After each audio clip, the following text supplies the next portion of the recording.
wabarakatuh.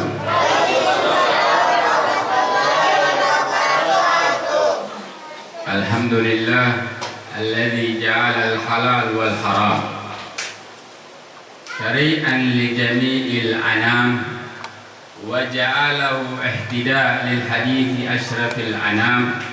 Wassalatu wassalamu ala man ja'a bil huda mithlal nujum wa ala alihi wa sahbihi ajma'in.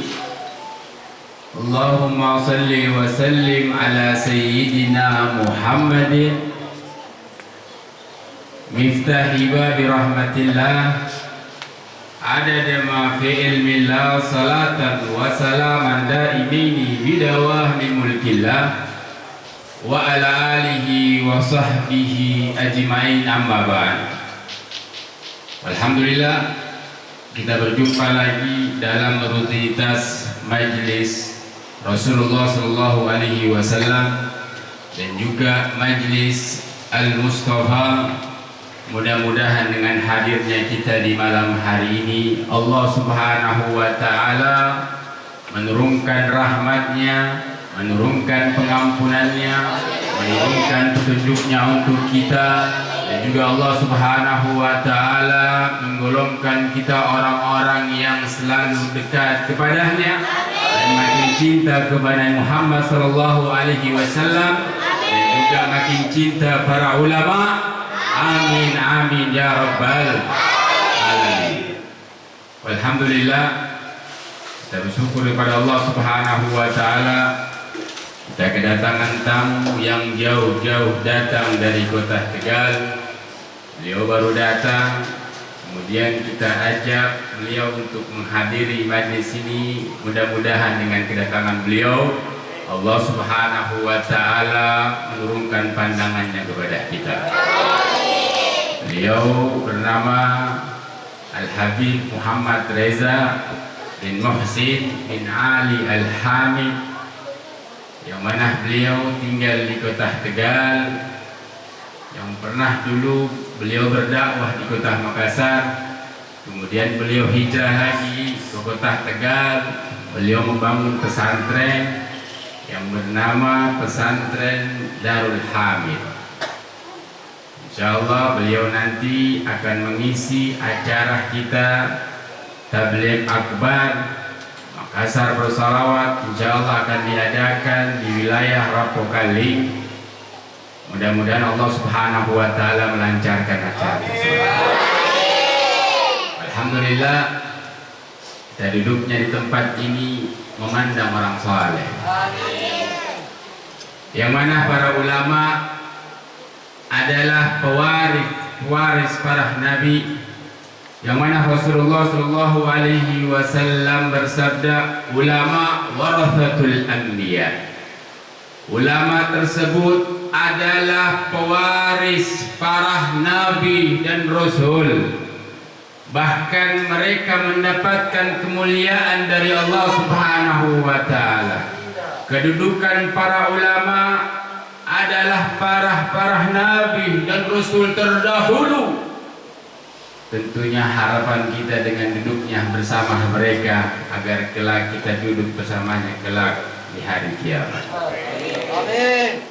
Bahkan memandang orang saleh pun ibadah, yang mana salah satu hadis yang diriwayatkan oleh Abi Hurairah radhiyallahu anhu, qala Nabi sallallahu alaihi wasallam, khamsun minal ibadah, ada 5 bagian ibadah kata Rasulullah sallallahu alaihi wasallam.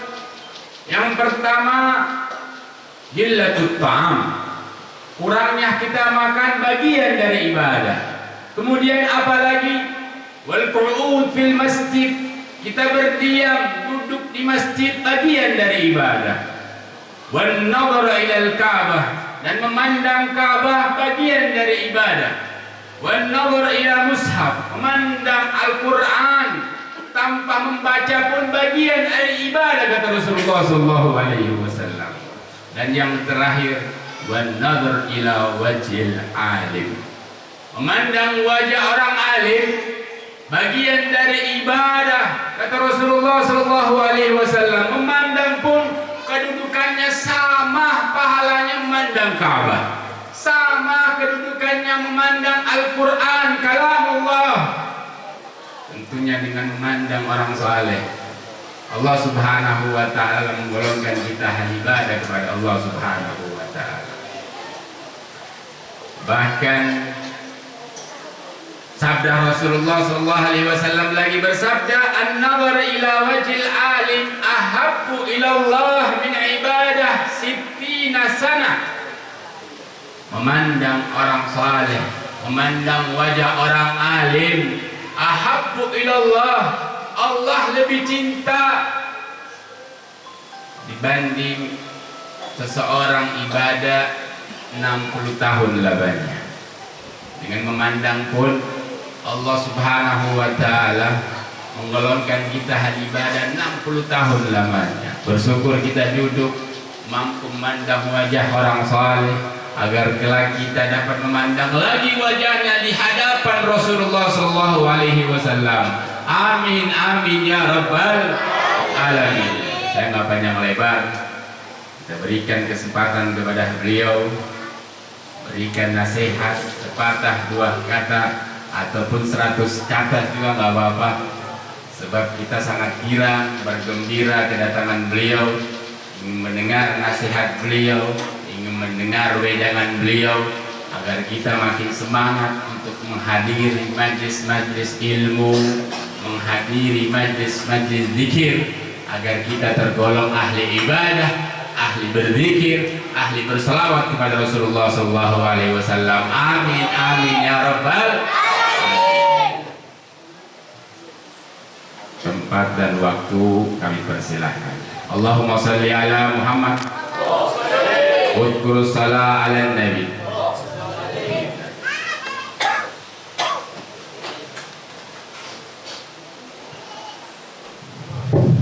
Cek 1 2 cek.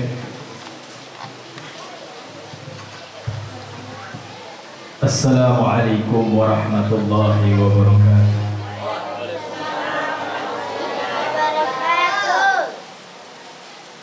Bismillah walhamdulillah. Wassalatu wassalamu ala rasulillah Sayyidina Muhammad ibn Abdullah wa ala alihi wa sahbihi wa man walah. Wa la hawla wa la quwwata illa billahil aliyyil azim, amma ba'du. Alhamdulillah ala ni'matil Islam wa kafa biha min ni'mah. Syukur kepada Allah subhanahu wa ta'ala yang memberikan kepada kita nikmat luar biasa, kumpul bersama dalam perkumpulan yang mulia ini. Salawat serta salam kepada baginda Nabi Muhammad sallallahu alaihi wasallam, manusia agung, manusia mulia yang kita harapkan syafaatnya kelak pada hari kiamat.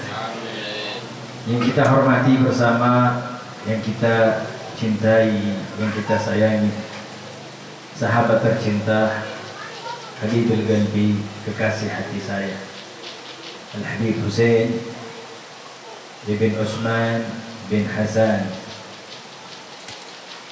bin Abdullah bin Abu Bakar Al-Hamid, mata Allah bituli hayati syarifah. Kita doakan beliau Allah berikan panjang umur, Allah berikan sehat afiah, Allah jadikan gerak langkah dakwah beliau maqbulah mustajabah, diterima dan digabul oleh Allah subhanahu wa ta'ala.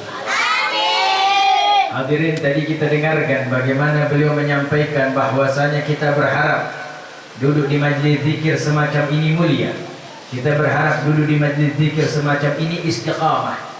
Mungkin ada di antara kita yang awalnya hadir di sini niatnya bukan karena Allah. Mungkin ada yang hadir di antara kita di sini niatnya karena dunia.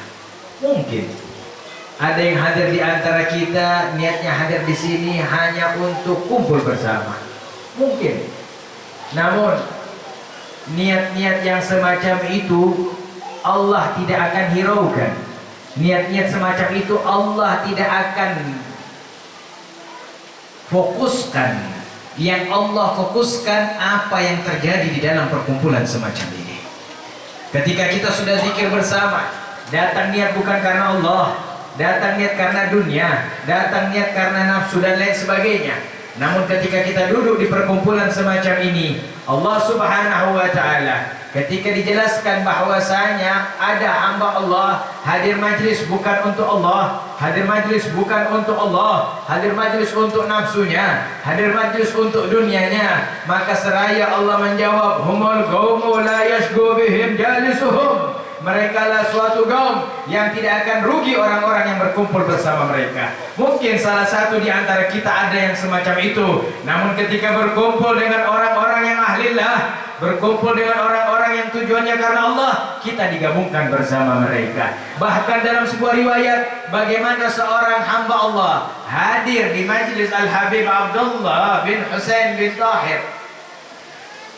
Habib Abdullah bin Husain bin Tahir, dalam majlis beliau datang seorang hamba Allah, hadirnya bukan untuk majlis, hadirnya untuk dunia, menagih hutang yang ditagih, hadir dalam majlis semacam itu.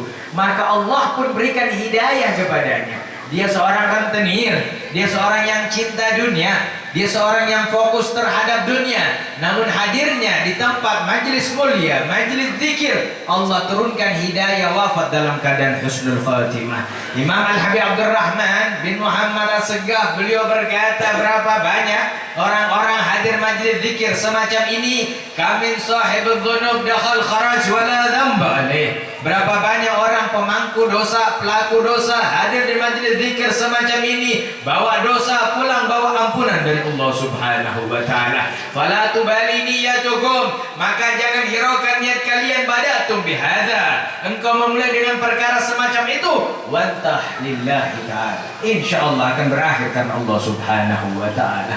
Karena majlis mulia semacam ini tidak akan disia-siakan oleh Allah Subhanahu wa taala. Lihat dalam riwayat disebutkan, la yaquduna qauman yadhkuruna Allah illa huffathumul malaikah wa ghashiyatuhumur rahmah wa nazalat alaihimus sakinah wa dzakarallahu fi man indah. Disebutkan dalam hadis Nabi Muhammad sallallahu alaihi wasallam, Rasul mengatakan, tidaklah sekelompok manusia zikir bersama, mengagungkan Allah, lisannya bersalawat bersalam kepada Rasulullah, melainkan Allah turunkan malaikat, Allah turunkan rahmat, Allah turunkan ketenangan. Namanya disebut-sebut oleh Allah nanti di sisi Allah Subhanahu wa taala. Dan memanglah begitu. Dahulu wali-wali yang kita kenal saat ini tidak di antara kita, baik wali yang datang dari tanah Bugis Makassar, baik wali yang berdarah asli Bugis Makassar, semisal Taj Halawatiyah, Syekh Yusuf Al-Makassariyah. Dahulu beliau seorang awam,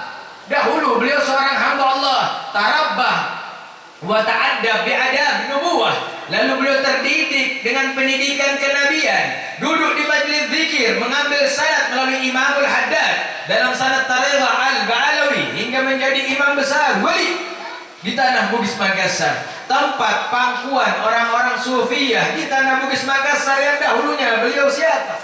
Namun ahli zikir duduk di majlis zikir, rafa'allahu qadrah, Allah mengangkat derajatnya setinggi-tingginya. Dan begitulah keadaan. Bahkan harapan kita duduk di majlis zikir ini, baikkah kita datang lillah atau li'ajlillah atau selain itu, kalau sudah kita zikir, insya Allah zikiran kita yang Allah akan merubah hati kita. Kalau Allah sudah merubah hati kita yang dahulunya bukan karena Allah, nanti jadi karena Allah. Kalau sudah karena Allah, Nabi Muhammad bersabda, ghanimatu majlisul zikri al-jannah.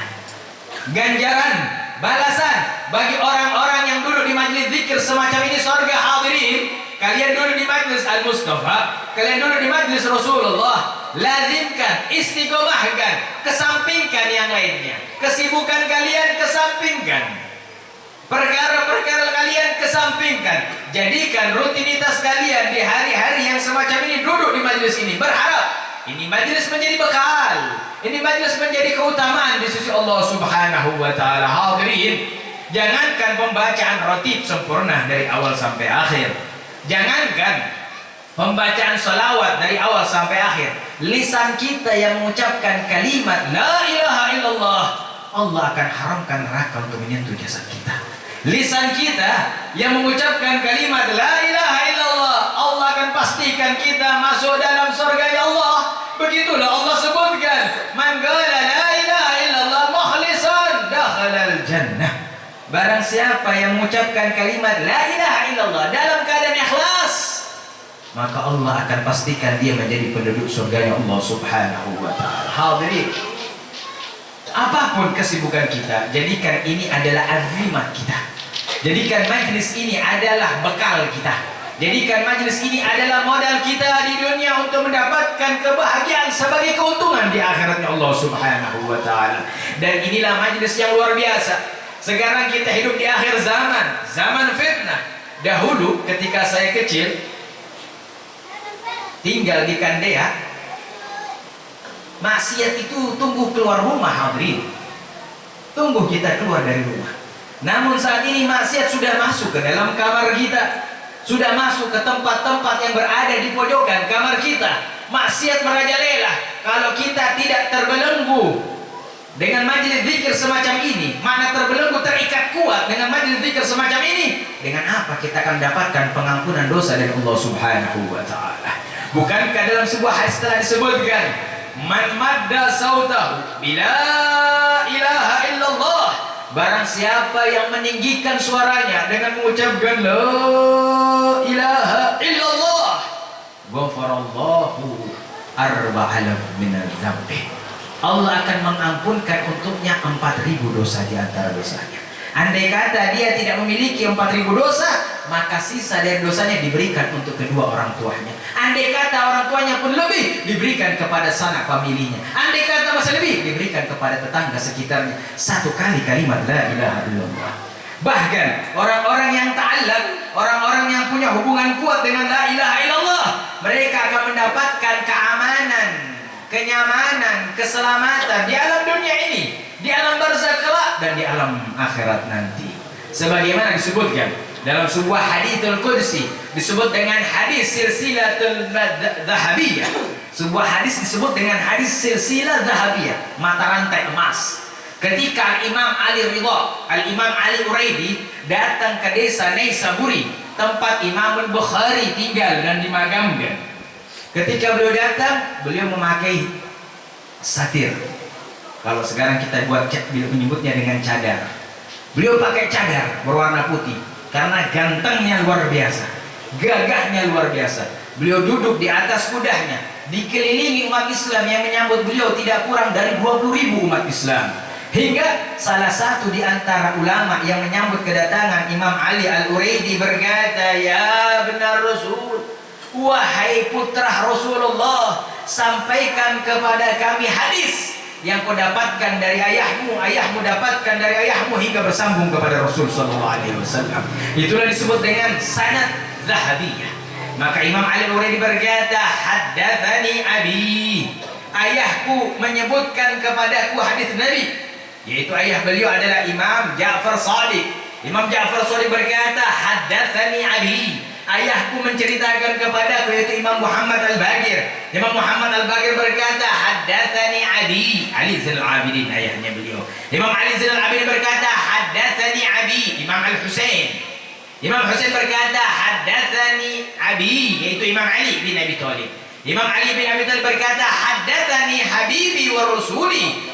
Telah menceritakan kepadaku kekasihku dan utusan Allah untukku. Rasul berkata, "Haddatsani Jibril." Jibril menceritakan kepadaku. Jibril berkata, "Haddatsani Mikail."